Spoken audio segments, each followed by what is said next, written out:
सिद्धं शुद्धं परमीय जिणिन्दवर्णेमि चन्दमकलङ्कम् गुणरयणभूषणोदयं जीवस्य परुवणं बोच्छम्।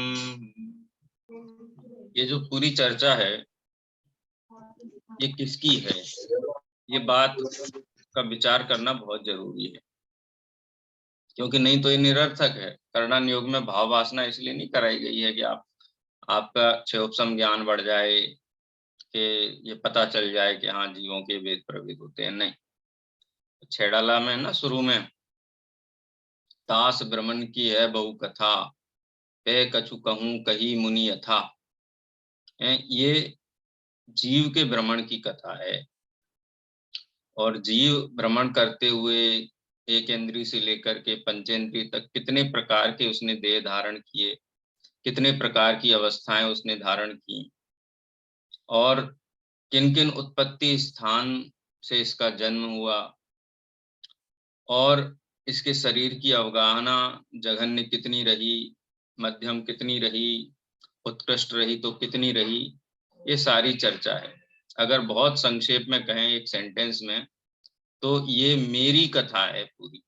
जैसे बचपन का फोटो देख करके हम देख, अरे इतने छोटे थे, हैं इतने छोटे थे, मुंह में जब दांत नहीं थे बचपन में, तो देख करके कैसे हम आश्चर्यचकित होते हैं।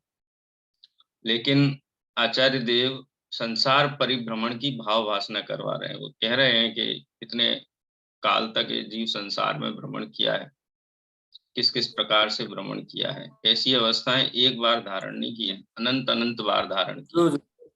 क्योंकि काल का कोई प्रारंभ है नहीं, और अनादि काल से जीव भी है, और जीव की ये संसार भूत अवस्थाएं भी हैं। उसकी भाव वासना ये है, और उस भाव वासना के बाद हृदय में संकल्प जागृत हो कि ऐसा परिभ्रमण हमारा कब मिटे, ऐसा परिभ्रमण अब हमको नहीं करना है, तो इसकी सार्थकता है, तब ये विषय समझ में भी आएगा। ठीक है, क्योंकि कर्णन योग का विषय है ना, थोड़ा नीरस जैसा लगता है, वेद प्रवेद आ जाते हैं, नए नए नाम शब्द आ जाते हैं, याद नहीं होते हैं। लेकिन भाव वासना है, इसको याद रखने का टेंशन नहीं रखना है।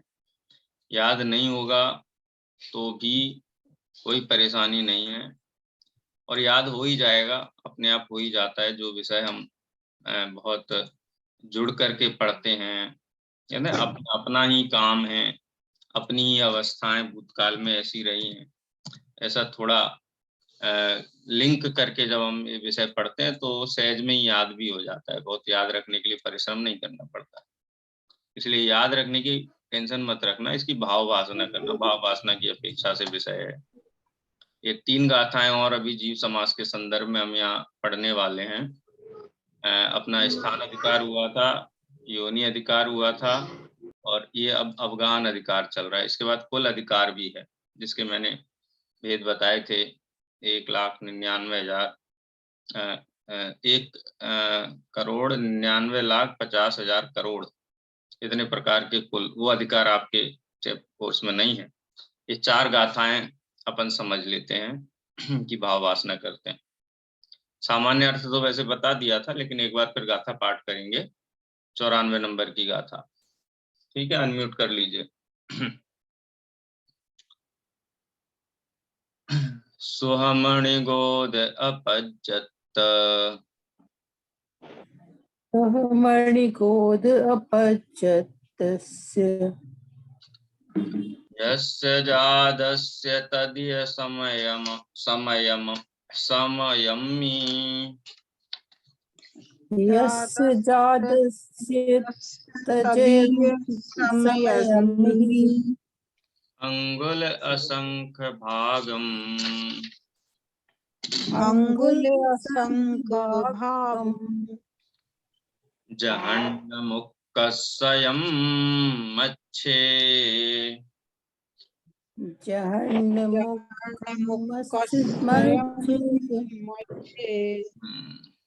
ये गाथा का सामान्य अर्थ पिछली कक्षा में हमने समझा था। सुहम निगोद अपज्जतस्य जादस्य तदीय समयम्मी, तदीय माने तृतीय, समयम्मी माने समय, तीसरे समय में, जातस्य माने पैदा हुए, पैदा हुए, कौन पैदा हुआ, सुहम निगोद, सूक्ष्म निगोदिया, अपज्जतयस्य यानी अपर्याप्तक, सूक्ष्म निगोदिया अपर्याप्तक जातस्य पैदा होने पर तदीय समयम्मी, तीसरे समय में कितनी अवगाहना होती है उसकी, अंगुल असंख्य भागम, अंगुल के असंख्यातवें भाग बराबर। अब आप कहोगे कि अंगुल का असंख्यातवां भाग क्या होता है, कितना होता है, अपन अपनी उंगली है इसका असंख्यातवां भाग, तो ये अंगुल आदि जो गणनाएं हैं, इन गणनाओं का इस पुस्तक के प्रारंभ में की गई है। अगर आपने ध्यान दिया हो तो मैं एक बार आपको उसकी तरफ नंबर पेज, 3 प्रकार के अंगुल। और उसकी अंगुल निकालने की जो विधि है ना, वो भी इसमें नहीं दी, वो त्रस रेणु वगैरह का एक प्रदेश फिर प्रदेश से शुरू करके करते हैं गणना, इसमें शायद नहीं है वो विषय, अंगुल निकालने का विधान, हाँ ये दिया हुआ है।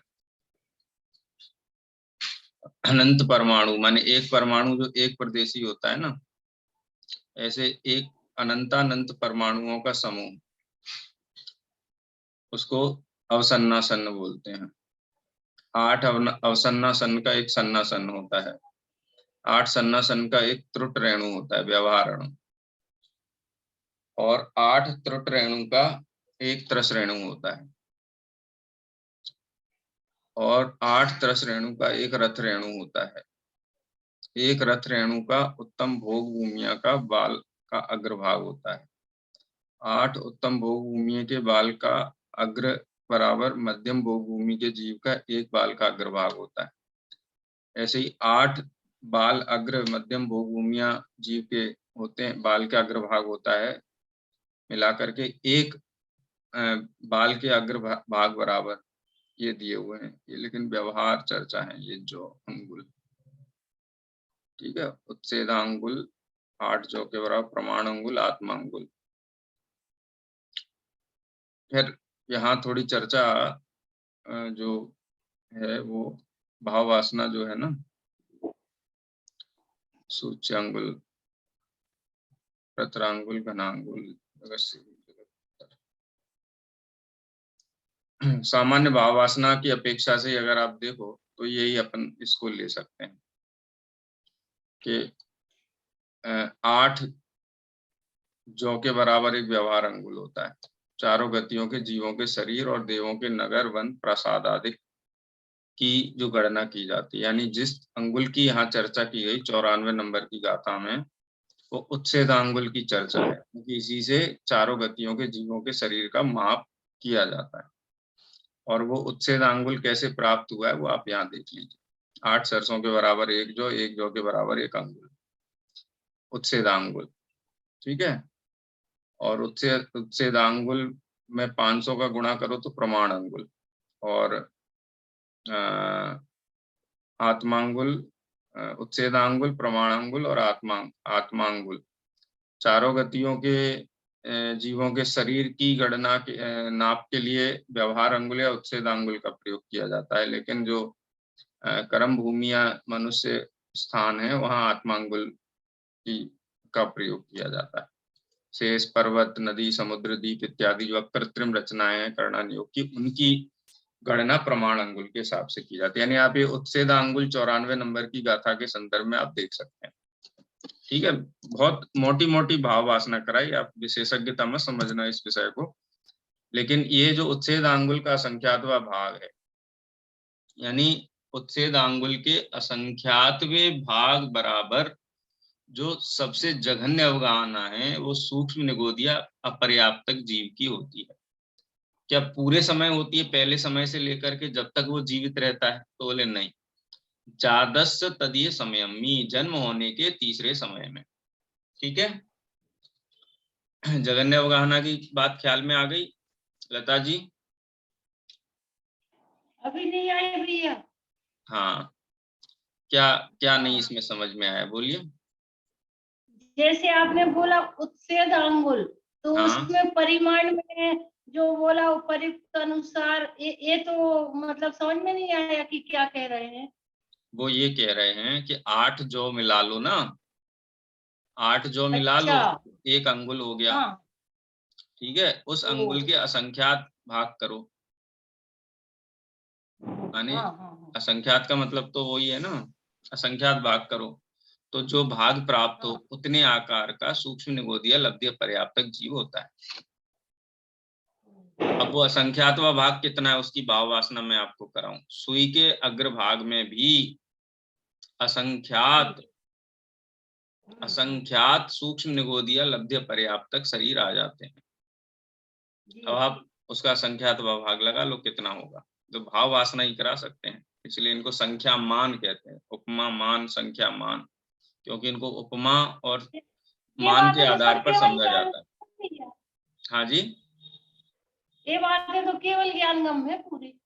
अब प्रत्यक्ष तो नहीं दिखा सकते हैं, उपमा से दिखाते हैं। उपमा मान बोलते हैं ना, संख्या मान, मान के आधार पर। पहले पहले बोलते थे ना कि कितनी जमीन है, तो बोलते 1 हाथ।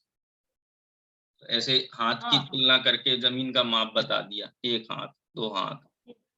तो ऐसे ये है कि कितना होता है अंगुल का, अंगुल तो अंगुल होता है 8 जौ के बराबर 1 अंगुल होता है, उच्छेदा अंगुल। ठीक है, प्रमाण अंगुल उससे बड़ा है। नदी आदि की गणना की जाती है अंगुल में। जैसे होता है ना, पहले अपन बोलते थे 1 तोला सोना, तो 1 तोला सोना में कितने ग्राम सोना होता है? कितने ग्राम होता है? 10 ग्राम। 10 10 ग्राम। ग्राम।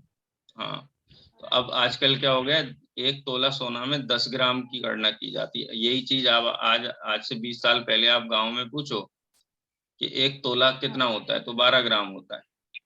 12 ग्राम। ठीक है, बड़े पुराने लोगों को सबको मालूम है कितना होता है 1 तोला में। तो हाँ, ऐसे ही, 12 ग्राम। हाँ, तो अब ऐसे ही अंगुल का समझ लो कि जब शरीर आदि की 4 गतियों के जीव के शरीर का माप करना हो तो उच्छेद अंगुल, और पर्वत पहाड़ कृत्रिम रचनाओं की गणना करनी हो तो प्रमाण अंगुल, और ऐरावत क्षेत्र और भरत क्षेत्र के मनुष्यों के शरीर का माप लेना हो तो आत्मांगुल। ठीक है, जी। इस प्रकार से उसको भाव वासना करनी चाहिए। अब सबसे कम अवगाहना जीव की कितनी होती है और कब होती है, तो कहते सूक्ष्म निगोदीय लब्धीय पर्याप्तक जीव जब अपने जन्म स्थान पर पहुंचता है, विग्रह गति पूरी करके नवीन पर्याय धारण करता है। उसके पहले समय में नहीं होती जघन्य, दूसरे समय में भी जघन्य नहीं होती, तीसरे समय में सबसे कम अवगाहना होती है। अब वो अवगाहना कितनी है, तो कहते हैं अंगुल में असंख्यात भाग करो, और उसका 1 भाग जो है उस भाग के बराबर सूक्ष्म निगोदीय लब्धीय पर्याप्तक जीव की तीसरे समय में अवगाहना होती है। जौ का मतलब होता है जो गेहूं होता है ना, छिलके वाला गेहूं, उसको बोलते हैं जौ। ज्वार नहीं, जौ अलग। जौ अलग है, ज्वार अलग। जी। जवा को बोलते सर, जवा। अब मैंने बता दिया छिलके वाला गेहूं, हम तो बेजर बोलते हैं उसको। छिलके वाला जो बटर सा होता है ना, उसमें से हाँ, बस गेहूं नहीं उसको जौ निकलता। बोलते हैं। चलिए, ये जघन्य अवगाहना हो गई। अब उत्कृष्ट अवगाहना कितनी होती है, तो जहन्न मुक्कस्य मच्छे। जहन्न माने जघन्य, जघन्य माने ये जो चर्चा कर ली ना 1.5 गाथा के अंदर, वो अवगाहना जघन्य है। जहन्नम माने जघन्य। उत्कृष्टम मत्स्य, उत्कृष्ट होती है मत्स्य की, महामत्स्य की। और महामत्स्य के बारे में तो आप सबने सुना ही होगा। स्वयंभू रमण समुद्र, जो अंतिम द्वीप समुद्र है स्वयंभू रमण, सबसे बड़ा विस्तार उसका है। और जहाँ विस्तार अधिक है वहीं बड़े जीव रह सकते हैं। आपके गांव की नदी में तो वो नहीं रह सकती, व्हेल मछली गांव के तालाब में रह सकती है? नहीं रह सकती। नहीं रह सकती है। तो ऐसे ही स्वयंभू रमण समुद्र का विस्तार बहुत है, असंख्यात द्वीप समुद्र हैं। जम्बू द्वीप 1 लाख योजन का है, 1 लाख योजन से आगे आगे द्वीप समुद्र दुगने दुगने दुगने दुगने आकार के हैं, दुगने दुगने आकार के हैं। तो आप समझ लो कि असंख्यात गुणा आकार बड़ा जो अंतिम समुद्र है स्वयंभू रमण समुद्र, उसमें कितने बड़े बड़े जीव होते हैं। वो उसकी अवगाहना उत्कृष्ट होती है। एक चार्ट के माध्यम से भी यहाँ भाव भासना कराई गई है। देखिए, जघन्य अवगाहना सूक्ष्म निगोदिया लब्ध्य पर्याप्तक जीव की होती है। कितनी होती है? असंख्यात वे भाग बराबर। और थोड़ी और भाव वासना कराई गई। तीसरे समय में आकार कैसा होता है? पहले समय में आयत चतुरस्र, माने लंबाई अधिक चौड़ाई कम, लेकिन चौकोर। पहले समय में आकार ऐसा होता है। दूसरे समय में चौकोर एकदम समचतुरस्र, एकदम चौकोर। और तीसरे समय में गोल। जब गोल आकार होता है तो क्षेत्रफल न्यूनतम हो सकता है, चौरस में न्यूनतम क्षेत्रफल नहीं हो सकता है। तो गोल आकार का जीव तीसरे समय में होता है, वो सबसे कम क्षेत्रफल होता है उच्छेदांगुल के असंख्यातवें भाग बराबर। ठीक है। हाँ, और वो कैसे उत्पन्न होता है? ऋजु गति से उत्पन्न होता है। ऋजु गति से उत्पन्न होता है माने, अब ये भी एक आप विशेष समझ लो, भाव वासना कर रहे हैं ना, इसकी भाव वासना समझ लो। दो प्रकार की गतियां होती हैं विग्रह गति में। एक ऋजुमति होती है, एक विपुलमति होती है। विग्रह गति में होता है ना, एक तो ऋजु गति होती है, एक विग्रह गति होती है। विग्रह का मतलब होता है मोड़। एकम द्वौ त्रीन्वौ अनाहारकम, यानी पहले दूसरे और तीसरे समय तक जीव अनाहारक रहता है, यानी आहारक नाम की जो पर्याप्ति है वो उसकी प्रारंभ नहीं होती। मरण हुआ, उसके बाद उसने वहां से गमन किया। तो मरण और नवीन उत्पत्ति स्थान तक पहुंचने के बीच की अवस्था को विग्रह गति कहते हैं। और सूक्ष्म निगोदिया लब्ध्य पर्याप्तक जीव, इस गति में कोई जीव जाता है तो मोड़ रहित गति के साथ जाता है, सीधा जाता है और वहां उस उत्पत्ति स्थान पे पहुंचता है और तीसरे स्थान में उसका सबसे जघन्य अवगाहना होती है। ये विषय थोड़ा टेक्निकल है, लेकिन जितना मैं आपको सरल करके समझा सकता हूँ प्रयास कर रहा हूँ। और सरलीकरण आपको चाहिए तो आप मेरे से प्रश्न पूछ लेना, तो उस पर मैं और ज्यादा फोकस कर पाऊंगा। ठीक है। अब कोई कहेगा ऋजु गति क्यों, विग्रह गति क्यों नहीं? क्योंकि विग्रह गति में योग अधिक होता है। योग अधिक होता है माने आत्म प्रदेशों का परिस्पंदन अधिक होता है। परिस्पंदन अधिक होगा तो अधिक प्रदेश घेरेगा। ऋजु गति में परिस्पंदन कम होगा तो कम प्रदेशों में काम चल जाएगा। इस प्रकार की युक्ति यहाँ पर दर्शाई गई है। एक्चुअल सब क्या होता है ये तो केवल ज्ञान में झलकता है, हमारे ज्ञान का विषय नहीं। भाव वासना हम कर सकते हैं। ठीक है, ये जघन्य अवगाहना की चर्चा हुई। अब उत्कृष्ट अवगाहना के बारे में देखते हैं। तो ऊपर कहा ना, मुक्कस मच्छे जहन्नम उत्कस्यम मच्छे, यानी जो उत्कृष्टम है वो मत्स्य की होती है। कितनी होती है? लंबाई 1000 योजन लंबा, 500 योजन चौड़ा और 250 योजन मोटा। आगे कई जीवों के संबंध में थोड़ी और भाव वासना कराएंगे, जिसमें लंबाई 1000 योजन बताई जाएगी, लेकिन उत्कृष्ट अवगाहना नहीं है फिर भी। क्यों? क्योंकि अवगाहना में पूरा क्षेत्रफल निकाला जाता है। क्षेत्रफल निकालने के लिए क्या करना पड़ता है? फुल एरिया निकालने के लिए लंबाई गुणा चौड़ाई गुणा मोटाई, पूरा घन जो है वो निकाला जाता है। ठीक है, इसलिए घनांगुल का संख्यात्मक भाग था वहां। तो महामत्स्य की अवगाहना किसी भी संसारी जीव की अवगाहना में सबसे बड़ी अवगाहना, सबसे उत्कृष्ट अवगाहना। ठीक है, चलिए महामत्स्य की देखते हैं। ये 1000 योजन लंबा, 500 योजन चौड़ा और 250 योजन मोटा, यानी आप इसको मल्टीप्लाई करें तो सबसे ज्यादा एरिया इसका जो निकलेगा 12 करोड़ 50 लाख। 12 करोड़ 50 लाख योजन घन योजन बोलेंगे।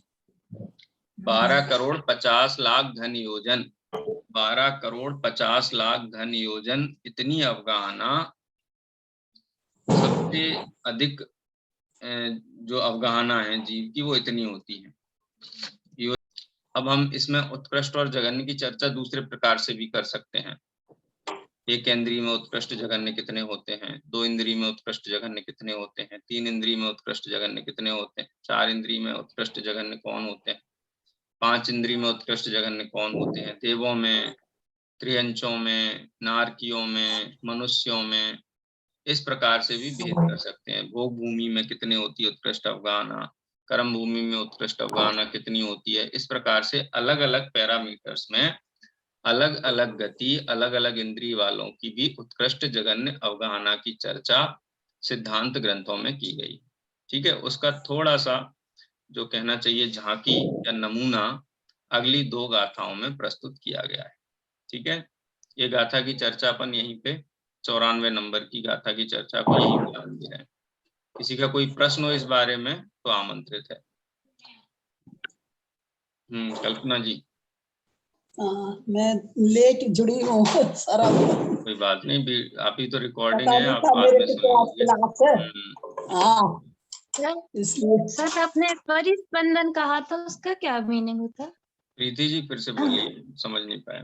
आपने बीच में कहा था ना परिस्पंदन जिसका ज्यादा होता है, तो परिस्पंदन योगा का कंपन, कंपन, कंपन, हिलना डुलना, वाइब्रेशन, जीव के आत्म प्रदेशों में जो वाइब्रेशन, इसको हम योग कहते हैं ना। योग किसे कहते हैं, योग की परिभाषा क्या है?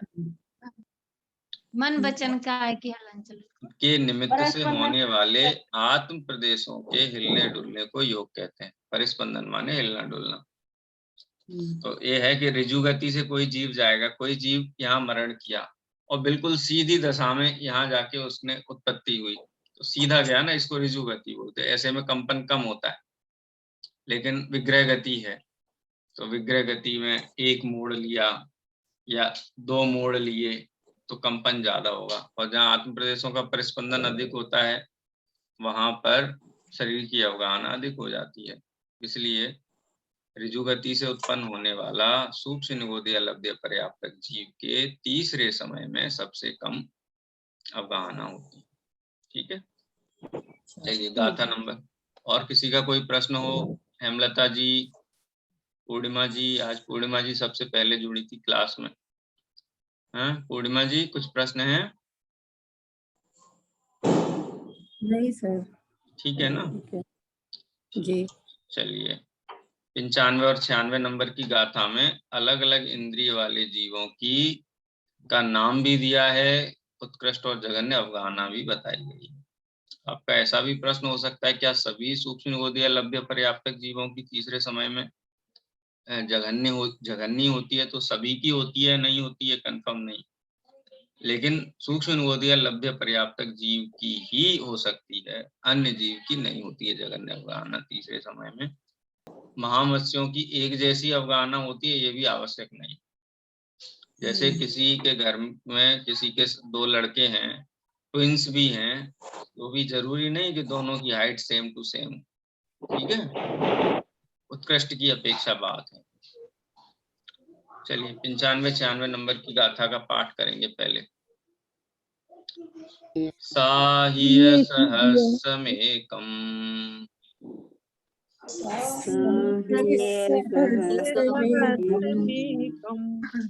पारं पोषूणमेकमेकं च पारं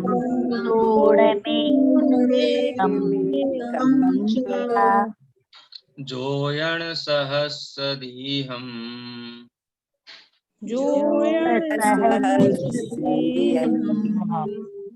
अम्मे वियले महामच्छे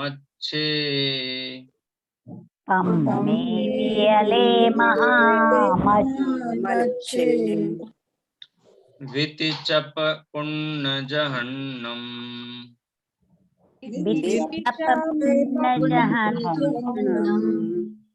अणुन्धरी कुन्तुकाणमच्छीषु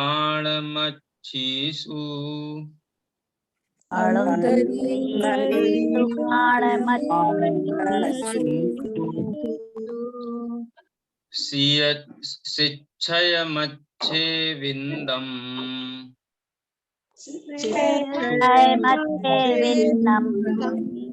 गुलशंखम शंख गुणदकमा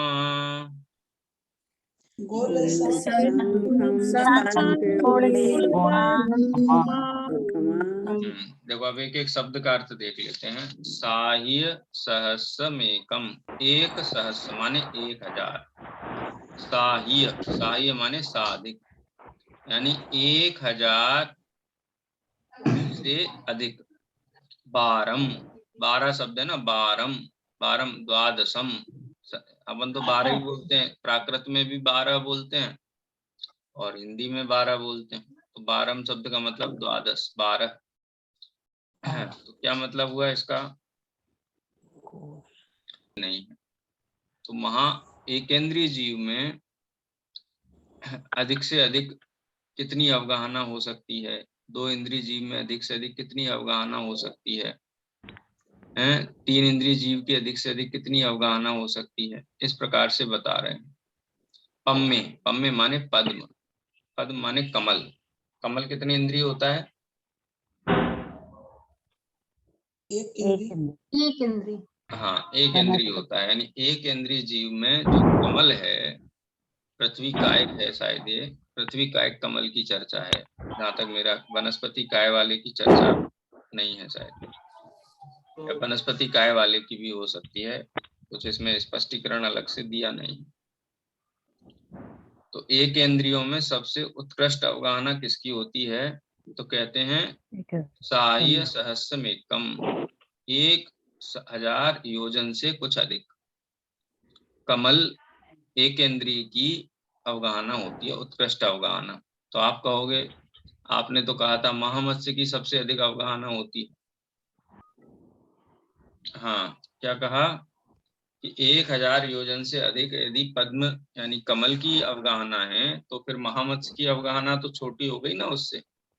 तो मैंने कहा ना, अवगाहना में क्षेत्रफल निकालना चाहिए। जैसे 12 करोड़ 50 लाख योजन कुल है, तो उतनी कमल की नहीं है। कमल की लंबाई तो 1000 योजन से अधिक है, लेकिन चौड़ाई और मोटाई में वो कम है। ठीक है, भाववासना आई ख्याल में इसकी? प्रीति जी जी सर। ठीक है, एक एक कम का ना, एक एक करके ऐसे ही बढ़ाते जाओ। सबसे पहले किसकी हो गई? पद्म की हो गई। अब वियले, वियले माने जो विकलेंद्रिय है। तो विकलेंद्रिय में कौन आया? एक एक बढ़ाना ना, एक इंद्रिय हो गया पद्म। अब वियले माने 2 इंद्रिय। 2 इंद्रिय जीव की कितनी अवगाहना होती है? तो 2 इंद्रिय की, 2 इंद्रियों में होता है शंख, आगे वैसे नाम आएगा उसमें, शंख। शंख की अवगाहना सबसे उत्कृष्ट होती है 2 इंद्रिय में। कितनी होती है? 12, यानी 12 योजन। 2 इंद्रियों में सबसे अधिक अवगाहना होती है 12 योजन की। 12 योजन का शंख कहाँ मिलता है? कि जहाँ बड़ा महामत्स्य मिलता है ना, वैसे ही स्वयं कमल आदि समुद्र में ही मिलता होगा। हाँ, फिर एक इंद्रिय और बढ़ा लो उसमें, वेल में एक एक कम है ना, तो एक और बढ़ा लो उसमें, 3 इंद्रिय। तो 3 इंद्रिय जीवों में चींटी होती है, उसको ग्रैस्मी चींटी बोलते हैं, ग्रैस्मी। यानी मानसोत्तर पर्वत के बाहर 2 इंद्रिय 3 इंद्रिय आदि जीव, त्रियंच गति के 4 इंद्रिय 5 इंद्रिय जीव पाए जाते हैं। तो चींटी 3 इंद्रियों में उसकी कितनी होती है? कितनी अवगाहना होती है? 3 कोष, 3 कोष, 3 कोष की अवगाहना होती है। उसके बाद 4 इंद्रिय में आ जाइए। तो 4 इंद्रिय में सबसे अधिक अवगाहना किसकी होती है?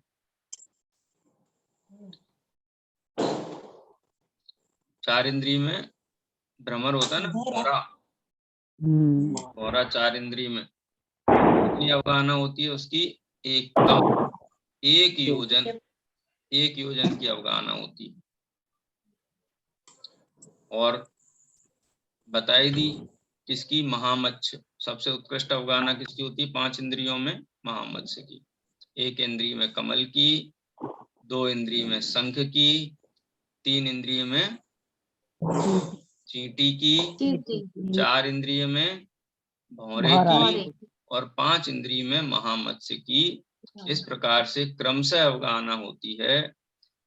पद्म की कुछ अधिक 1000 योजन, उसके बाद शंख की 12 योजन, चींटी की 3 कोस, भौरे की 1 योजन और महामत्स्य की 1000 योजन लंबी अवगाहना होती है। लंब दीर्घता की बात की है, दीहम दीर्घम, लंबाई की खाली बात की है, चौड़ाई ऊंचाई की बात नहीं की है सब। ठीक है, अगर लंबाई की अपेक्षा से देखा जाए तो सबसे बड़ी अवगाहना कमल की होती है, लेकिन क्षेत्रफल की अपेक्षा से देखा जाए तो महामत्स्य की अवगाहना सबसे अधिक होती है। ठीक है, अब 96 नंबर के छंद में जघन्य की अपेक्षा चर्चा है। 95 में किसकी चर्चा की? उत्कृष्ट की अपेक्षा चर्चा की। और 96 नंबर में जो अधिकार का अंतिम गाथा, उसमें जघन्य की अपेक्षा चर्चा की है।